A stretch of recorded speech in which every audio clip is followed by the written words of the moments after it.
El ciclo del azufre. El azufre es un elemento químico, de número atómico 16, y de masa atómica 32, perteneciente al grupo de los anfígenos, 6A, de carácter no metálico. Combinado forma los sulfuros y sulfatos, como elemento libre abunda en las regiones volcánicas, sin embargo salvo en Japón, no suele obtenerse de estos lugares, sino de yacimientos, o depósitos subterráneos, como los existentes en la costa del Golfo de Luisiana, de donde se extrae el 80% del consumo mundial. Su principal uso es el de la fabricación de ácido sulfúrico, se emplea también en la vulcanización del caucho, como insecticida, y en la industria farmacéutica. A continuación, veremos el documental completo. En lo alto de los Alpes, los árboles se encuentran bajo un grave estrés ambiental. De hecho, estos se encuentran en la línea de árboles, lo cual significa que no pueden vivir a mayor altitud. Un espectáculo idílico, pero hoy en día, en estos áticos forestales, las cosas no andan demasiado bien. No me estoy muriendo de la enfermedad de las alturas, solo estoy tumbado de espaldas realizando la prueba del ácido para determinar la salud de los árboles. Miremos hacia arriba, hacia la bóveda formada por las copas de los árboles. La lluvia ácida está en el aire, pero por supuesto la lluvia ácida es tan natural como largo es el día, parte de uno de estos grandes ciclos que hace girar este mundo vivo. El ciclo del azufre.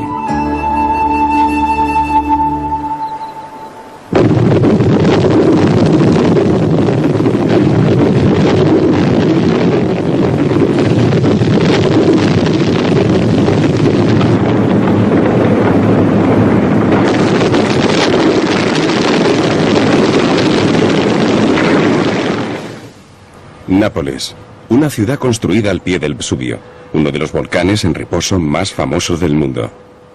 La ciudad ha sido construida encima, en y alrededor de los restos de otros 40 volcanes, cada uno de los cuales explotó en el pasado y al colapsarse formó las calderas, como su nombre indica, grandes calderas en cuyo interior todavía podemos saborear los elementos de la creación. Me encuentro en pleno centro de un laboratorio químico natural, y en este punto, no tan lejos de la superficie, bajo mis pies, se encuentra el magma, es decir, roca fundida. Si podéis imaginar rocas de verdad fundiéndose, esto es exactamente lo que se encuentra ahí abajo, una solución de todos los elementos químicos que conforman no tan solo este mundo, sino todo el conjunto del universo. Gracias a la gigantesca fisura a mis espaldas que debe penetrar muy profundamente en la Tierra, se llama Boca Grande, algunos de estos elementos afloran a la superficie. Supongo que lo más apropiado sería llamarlos gases del tubo de escape de la Tierra, procedentes de la actividad volcánica, mezclados con grandes volúmenes de agua, vapor y principalmente dióxido de carbono, dióxido de sulfuro, nitrógeno. De hecho, todos los elementos de los que tú y yo estamos formados, y esto es solo para empezar. Por todas partes a mi alrededor, otros minerales están cristalizándose en las rocas, incluyendo algunos bastante poco comunes y desagradables como el mercurio y el arsénico. Bonitas, ¿verdad? Pero el color predominante en esta zona es el amarillo, y esto es debido al azufre elemental.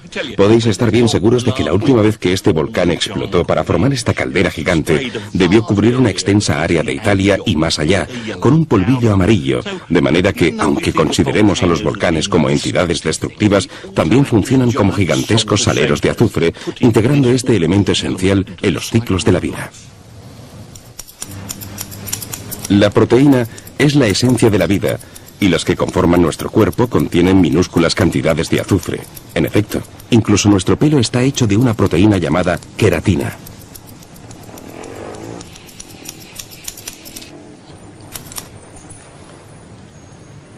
Si no fuera por el azufre de mi pelo, no se rizaría ni se mantendría erguido. De hecho, me caería en la cara, lacio y sin vida. Fantástico. Bene grazie. Mille grazie. Y mille grazie también al azufre. Si os cuesta creer que el pelo contenga azufre, pensad en el olor tan acre que desprende cuando se chamusca, debido en parte al azufre. Y si no fuera por el azufre, las membranas sinoviales de mis miembros me derrumbaría. No podría hablar con las manos, no podría ser David Bellamy. Y si no fuera por los puentes disulfuro en las proteínas que forman mis músculos y mis enzimas, enlaces que les dan a las proteínas una forma especial para que puedan funcionar correctamente, mi cuerpo empezaría a caerse en pedazos, me encontraría en bastante mal estado.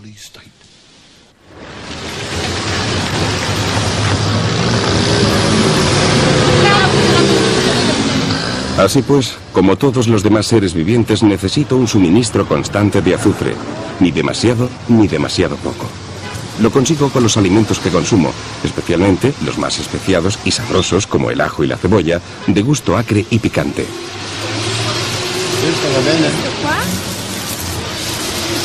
Sì, questo forse va bene, ecco. Sì. Quello è ancora più bello.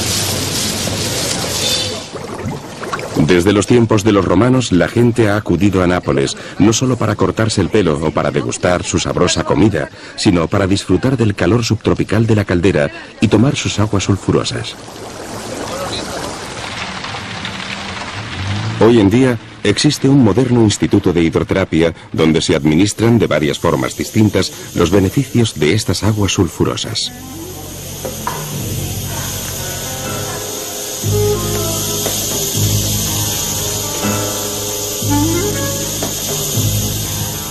Sirven para tomar baños, pero también pueden inhalarse, respirarse o incluso esnifarse a través de un tubo de plástico.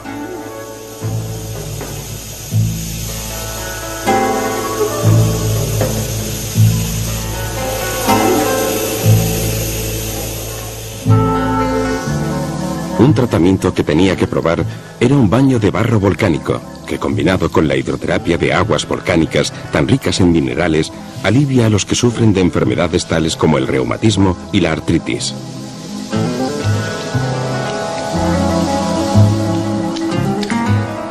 Mientras me estaba dejando cuidar, pensé en aprovechar la oportunidad de seguir los caminos naturales de este elemento llamado azufre, de forma que solicité que me llevaran rodando hasta los baños romanos de vapor.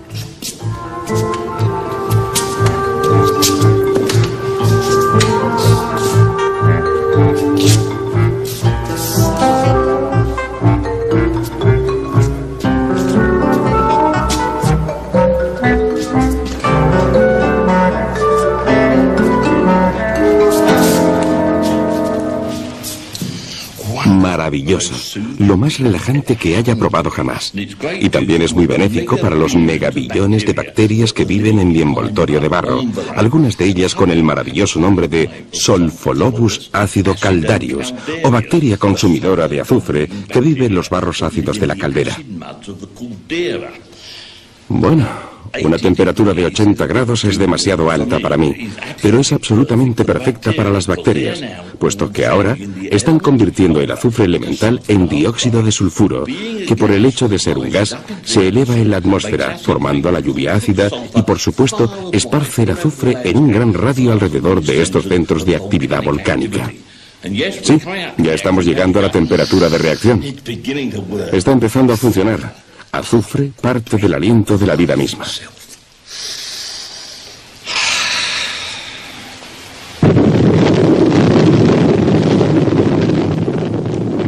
Los volcanes y la actividad volcánica realizan un trabajo muy importante, inyectando azufre en la atmósfera y por lo tanto en los ciclos de la vida. Sin embargo, hay pocos volcanes y se encuentran muy espaciados, al igual, gracias a Dios, que sus erupciones. El dióxido de sulfuro es muy soluble, por lo que una vez liberado no tardará mucho en ser arrastrado hacia el mar. En su camino encontrará cierto número de estaciones de reciclaje del azufre y ninguna tan importante como los estuarios, estratégicamente repartidos por todo el mundo. 40.000 plumíferos, todos ellos necesitados de azufre. Ya podéis pues imaginaros las colas en esta estación de servicio de azufre. Bancos de cieno en los climas más fríos y pantanos con manglares en los trópicos, ambos llevando a cabo el mismo trabajo.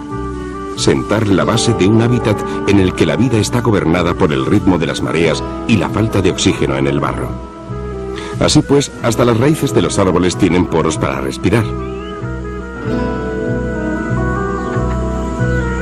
Algunos de ellos incluso crecen cabeza abajo.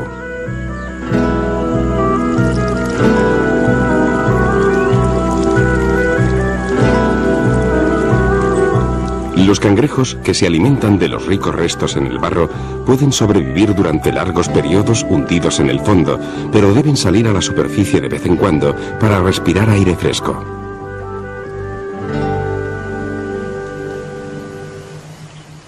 Pero, ¿quién podría reprochárselo? Aquí abajo, el olor es absolutamente repugnante. Huele a huevos podridos.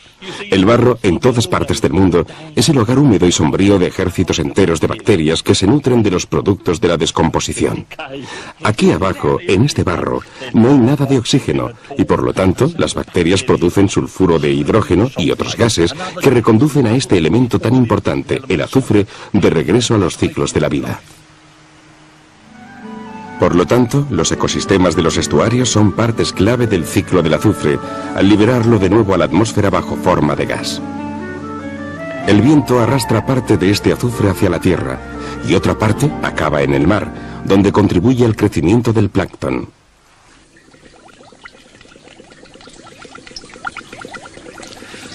Esta redoma contiene una de las plantas más importantes del mundo, por lo menos en relación con el azufre y la lluvia ácida.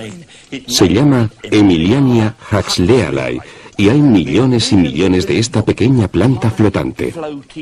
Como todos los seres que viven en el mar, esta planta también tiene un problema, ya que debe mantener el interior de sus células vivas en equilibrio con la sal del mar abierto. En efecto, si entra demasiada sal tendría toda clase de problemas, y para evitarlo, la Emiliania huxleyi almacena en su interior una sustancia muy compleja llamada propionato dimetilsulfúrico, casi el doble de larga que su nombre en latín. Es una especie de anticongelante, bueno, no anticongelante, sino un antisal, y mientras conserve suficiente cantidad de esta sustancia, toda la célula viva se mantiene en equilibrio. Pero cuando empieza a morir, el azufre que contiene se descompone para formar dimetilsulfuro, que es un gas, y sube en burbujas hacia la atmósfera. De ahí provienen en gran parte las lluvias ácidas del mundo. Es más, el azufre contribuye a fomentar la formación de gotitas de agua, gotitas ácidas en las nubes que caen bajo forma de lluvia ácida. Sí, la lluvia ha sido siempre ligeramente ácida, transportando azufre por doquier en el mundo y en su camino contribuyendo a disolver partículas de roca que así liberan otros minerales en solución.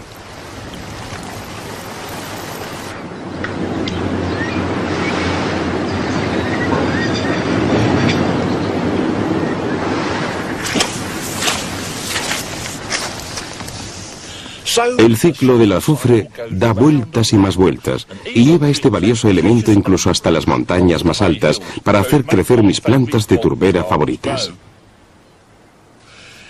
Donde me encuentro ahora, en una turbera, sobre una profunda capa de turba, puedo demostrar la presencia del azufre. Igual que en los manglares, a gran profundidad en la turba, o quizás no tan lejos, se encuentra una capa anaeróbica totalmente carente de oxígeno. Y ahí abajo hay bacterias que están produciendo un apestoso gas de sulfuro de hidrógeno. Anoche además hundí una pieza de la cubertería de plata de la familia en la turba, y al sacarlo vemos que la base se ha puesto negra por el sulfuro de plata. Pero, por supuesto, el azufre también está presente bajo otras formas en los alrededores, formas que corretean por ahí a cuatro patas. La S es el símbolo del azufre. El azufre pone el apresto en las moléculas de las proteínas, vinculándolas entre ellas de manera que después del hilado y el tejido puedan volver a su función originaria, es decir, proteger de las condiciones climáticas.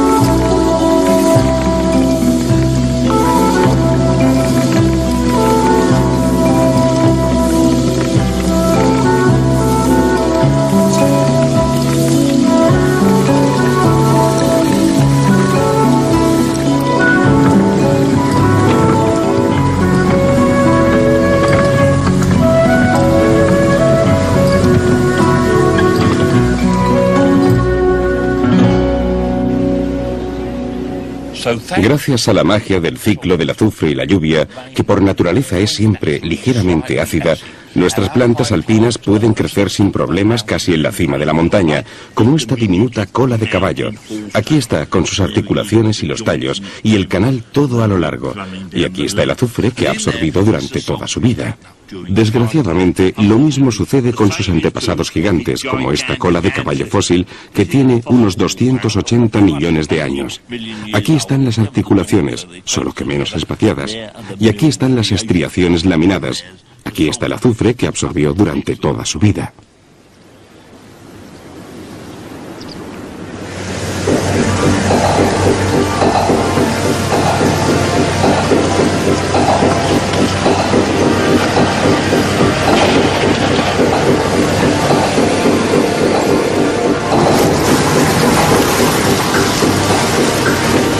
El carbón está compuesto de material vegetal y por lo tanto contiene azufre, algunos tipos más que otros. Cuando el carbón se quema, el azufre se libera como dióxido de sulfuro, SO2, soluble en el agua, y hace que la lluvia sea extremadamente ácida.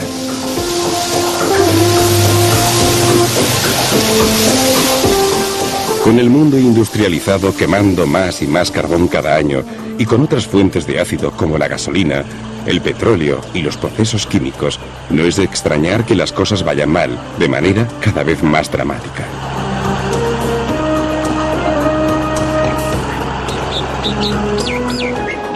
Árboles y bosques enteros han muerto y siguen muriendo en amplias zonas. A cientos de kilómetros de distancia de los grandes complejos industriales, en la dirección del viento, los lagos han perdido todos sus peces, porque con el aumento de ácido en el agua, los minerales tóxicos como el aluminio, el zinc y el plomo se disuelven rápidamente en ella.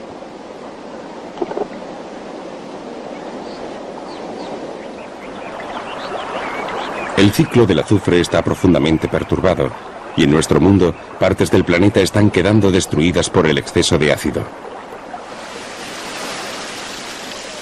No debemos olvidar que cualquier paisaje es como un gigantesco laboratorio químico de juguete, y que lo único que tiene cualquier paisaje para amortiguar, para neutralizar la acidez que le ataca, son ciertos minerales que se encuentran en la Tierra.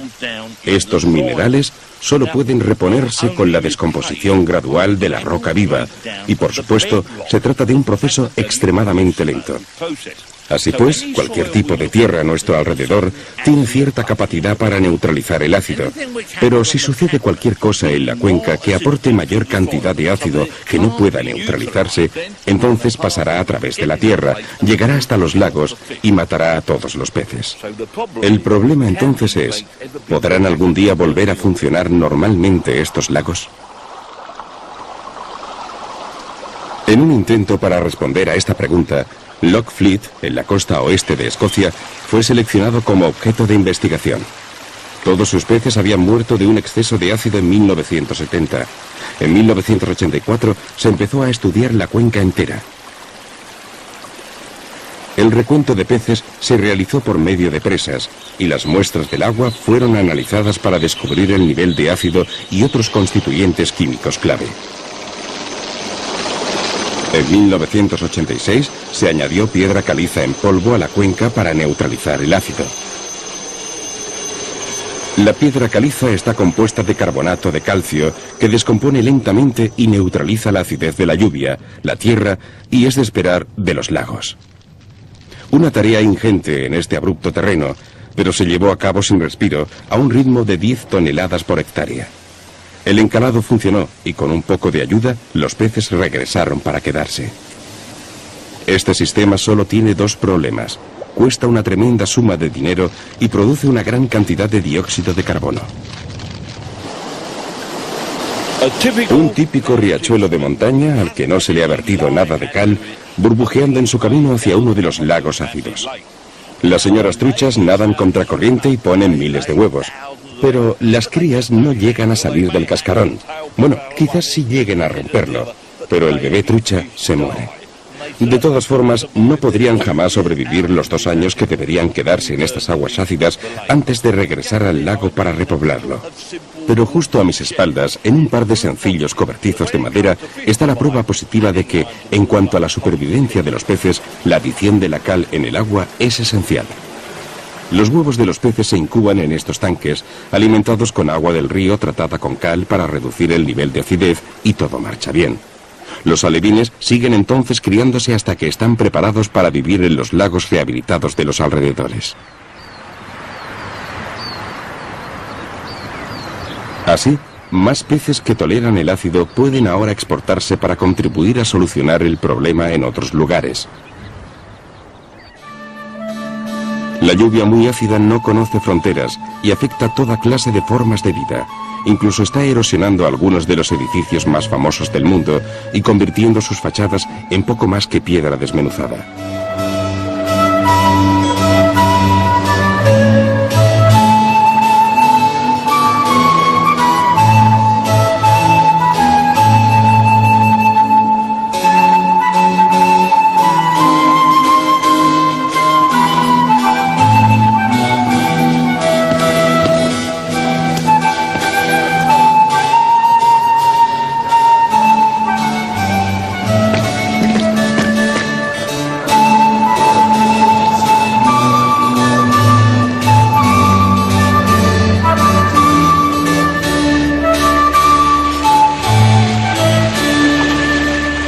A diferencia de los turistas, que por lo menos pueden abrir sus paraguas, los edificios no cuentan con protección alguna contra la lluvia ácida.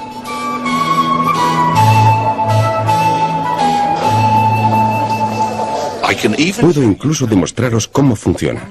Un bloque de mármol de Istria, el tipo de material con el que están recubiertos muchos de estos bellos edificios. Pues bien, el mármol está compuesto principalmente de carbonato de calcio. Y aquí tengo un frasco de lluvia ácida, muy ácida, de hecho, ácido sulfúrico en persona. Observad, allá va. Y como podéis ver, inmediatamente todo se pone a bullir. Estas burbujas son el dióxido de carbono que se eleva hacia la atmósfera. Y mirad, la superficie de la piedra empieza a desmenuzarse. Se está convirtiendo en yeso, sulfato de calcio, que es soluble al agua. Así pues, la próxima vez que caiga la lluvia, se llevará con ella la fachada del edificio.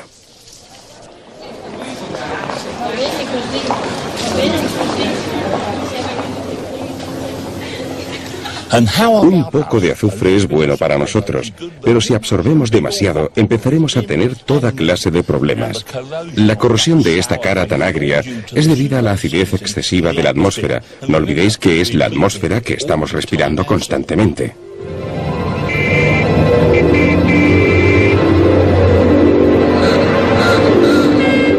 Cuando era pequeño, las nieblas tóxicas eran un sucio elemento de la vida londinense. Tanto que durante un fin de semana en 1952, 4.000 personas murieron a causa de sus efectos. Las mascarillas solo intentaban curar la dolencia una vez ya provocada.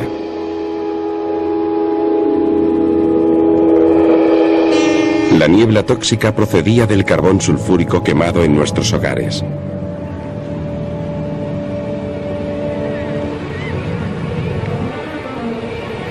Los humos de las fábricas. Los humos de las locomotoras. Era tan terrible que las protestas públicas llevaron a la implantación en 1956 de las leyes para proteger la limpieza del aire. El ecologismo estaba en camino.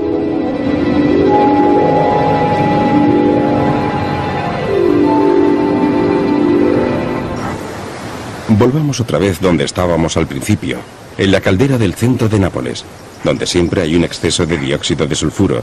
Y mirad esos árboles. Están en perfecto estado de salud, ¿no es cierto? La razón es que todos ellos están enraizados en buena tierra volcánica, llena de cal. Una y otra vez, la naturaleza nos demuestra que debemos encontrar el equilibrio correcto. Y por fin, empezamos a seguir su ejemplo. A través del mundo pensante, gigantescas centrales eléctricas están siendo retroequipadas con sistemas para eliminar el azufre y limpiar así la atmósfera, como esta en Holanda.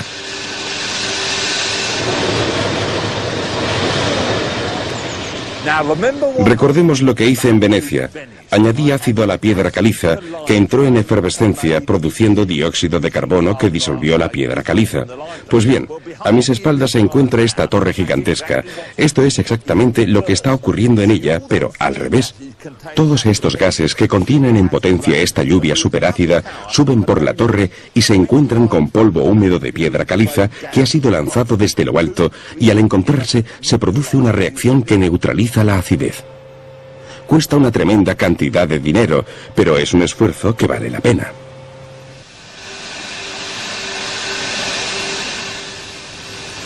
Y el producto final, yeso. Y todo este azufre viene encerrado como sulfato de calcio, evitando sus efectos nocivos. Tampoco se desperdicia, puesto que es una materia prima para la industria del yeso, que produce materiales como el yeso para revocar paredes, la escayola y el pladur, con sus fantásticas propiedades aislantes. Y todo esto gracias a un material de desecho que se elevaba en el aire y producía todos los problemas de la lluvia superácida. Pero queda por resolver un problema importante. La neutralización de la acidez produce más dióxido de carbono que sube para sumarse al efecto invernadero de la Tierra. Por lo tanto, todos tenemos que contribuir para ayudar a combatir el problema. Bueno, ¿quién quiere rellenarlo? Plantar árboles, los árboles adecuados en los lugares correctos, puede ser una forma de contribuir, ya que absorben dióxido de carbono, por lo menos durante su etapa de crecimiento. Muy bien. Ahora, ¿quién tiene unas buenas botas para pisar la tierra? Con cuidado, no pises el árbol. Muy bien, vamos a por el siguiente hoyo. Muy divertido y muy beneficioso de muchas formas distintas, pero la única manera de resolver verdaderamente estos problemas es quemar menos combustible. La mayoría de las casas que habitamos son catástrofes medioambientales, arrojando energía en lugar de mantenerla dentro. ¿No sería ya la hora de llevar a cabo una mejoría real para que nuestras casas y nuestras vidas fueran más eficaces en cuanto al gasto energético? Además, podemos encontrar todo lo que necesitamos en la tienda de bricolaje del barrio.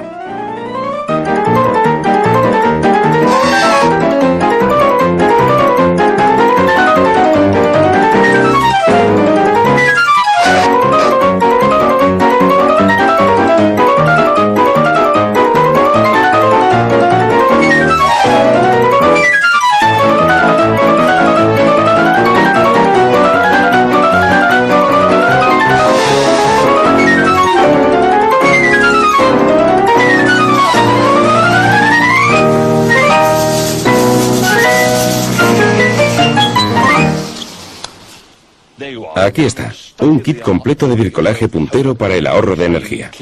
Mi casa estaba en un nivel de 3,5 en la escala de ahorro energético en el hogar. Una vez haya instalado todo este equipo, ¿qué nivel tendrá? Bueno, David, conseguirás un 5 en la escala de ahorro de energía doméstica nacional. ¿Solo un 5? ¿Con todo este gasto, todo este esfuerzo? ¿Y cuánto tardaré en amortizar mi dinero? Bueno, la instalación de todo este equipo debería quedar amortizada en 2 años. ¿Solo 2 años? Entonces debo estar ahorrando mucha energía. ¿Cuánta? Seguro que sí. Vas a ahorrar un 20% de tu consumo energético total. ¿Un 20%? No está nada mal. Un 20% de la factura del petróleo, un 20% de la energía que entra en mi casa, y por supuesto podría ser que estuviera ahorrando tanto como un 20% del azufre que se disuelve en la atmósfera.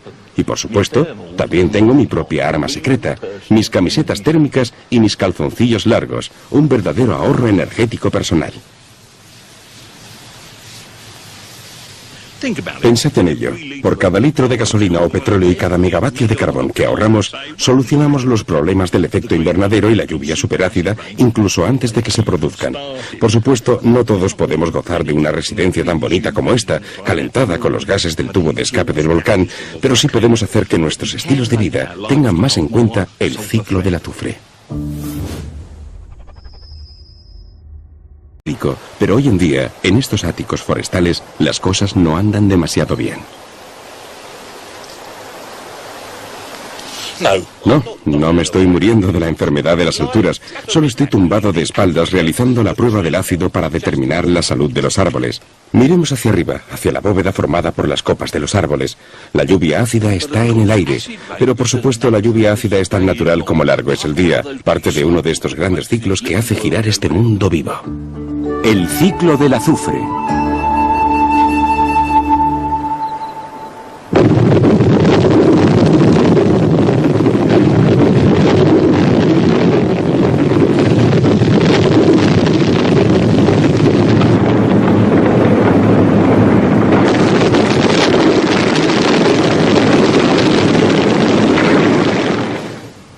Nápoles, una ciudad construida al pie del Vesubio, uno de los volcanes en reposo más famosos del mundo.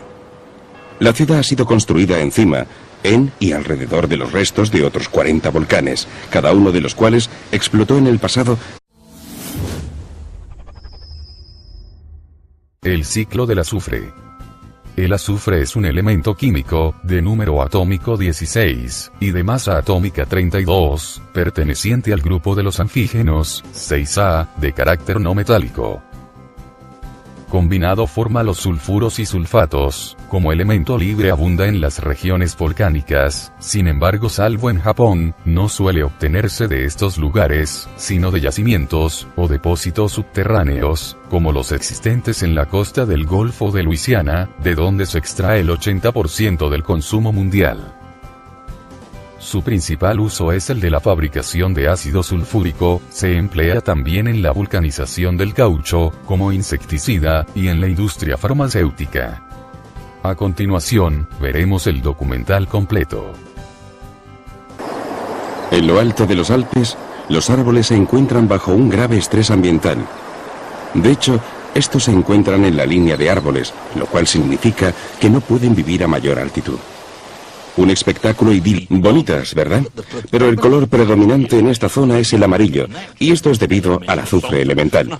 Podéis estar bien seguros de que la última vez que este volcán explotó para formar esta caldera gigante, debió cubrir una extensa área de Italia y más allá, con un polvillo amarillo, de manera que, aunque consideremos a los volcanes como entidades destructivas, también funcionan como gigantescos saleros de azufre, integrando este elemento esencial en los ciclos de la vida. La proteína es la esencia de la vida, y las que conforman nuestro cuerpo contienen minúsculas cantidades de azufre. En efecto, incluso nuestro pelo está hecho de una proteína llamada queratina.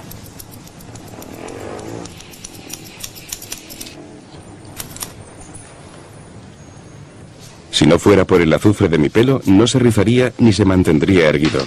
De hecho, me caería en la cara, lacio y sin vida. Fantástico. Bene, grazie. Mille grazie. Y mille grazie también al azufre. Si os cuesta creer que el pelo contenga azufre, pensad en el olor tan acre que desprende cuando se chamusca, debido en parte al azufre, y al colapsarse formó las calderas, como su nombre indica, grandes calderas en cuyo interior todavía podemos saborear los elementos de la creación. Me encuentro en pleno centro de un laboratorio químico natural, y en este punto, no tan lejos de la superficie, bajo mis pies, se encuentra el magma, es decir, roca fundida. Si podéis imaginar rocas de verdad fundiéndose, esto es exactamente lo que se encuentra ahí abajo, una solución de todos los elementos químicos que conforman no tan solo este mundo, sino todo el conjunto del universo. Gracias a la gigantesca fisura a mis espaldas que debe penetrar muy profundamente en la Tierra, se llama Boca Grande, algunos de estos elementos afloran a la superficie.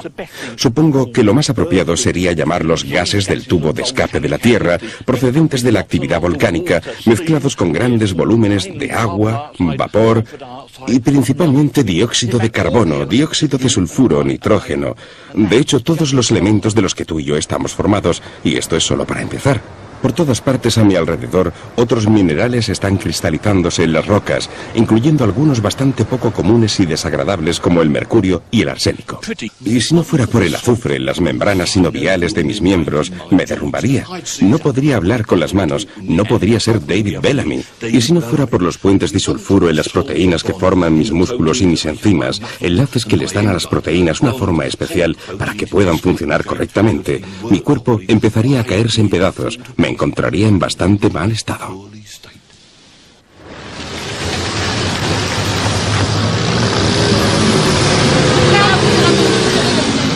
Así pues, como todos los demás seres vivientes, necesito un suministro constante de azufre. Ni demasiado, ni demasiado poco. Lo consigo con los alimentos que consumo, especialmente los más especiados y sabrosos como el ajo y la cebolla, de gusto acre y picante.